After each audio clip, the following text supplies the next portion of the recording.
Una nota stampa fattaci pervenire dal sindacato della Polizia Penitenziaria SAP, rappresentata da Calogero Navarra, ma sottoscritta anche dagli altri sindacati che rappresentano il corpo penitenziario, come l'OSAP, l'UILPA, la CISL, CNPP, CGL, indirizzata alla dottoressa Cinzia Calandrino nella sua qualità di provveditore nazionale dell'amministrazione penitenziaria con sede a Palermo, e per conoscenza al direttore dell'ufficio del personale, al presidente Musumeci, al capo dipartimento di Roma, al direttore generale del personale DAP e alle strutture nazionali e territoriali, esprimono le loro preoccupazioni per il contagio da Covid-19, indicando il silenzio e nessuna iniziativa a tutela della salute da parte del provveditore e del personale PRAP, mentre nelle altre regioni d'Italia gli altri provveditori hanno provveduto a fare il possibile per rafforzare la prevenzione da possibili infezioni a tutto il personale. Noi in Sicilia lanciamo il nostro grido d'allarme.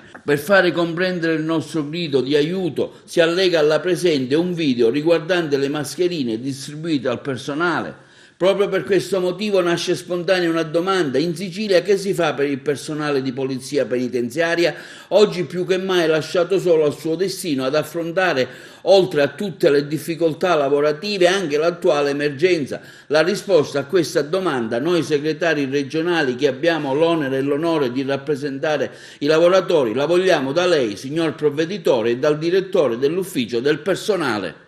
La mascherina è durata appena 3 ore e mezza, ovviamente vuoi per il naso, vuoi per l'alito, si è bucata. Adesso non so cosa dovrei fare, non ce n'è un'altra a disposizione per adesso, non so per quale motivo, quindi non so neanche come continuare il servizio. Ora vediamo, faccio un'altra indagine conoscitiva in qualche ufficio, vediamo se qualcuno me ne può dare un altro, e continuo il mio servizio, sempre se va bene anche quella nuova. Ho i miei dubbi.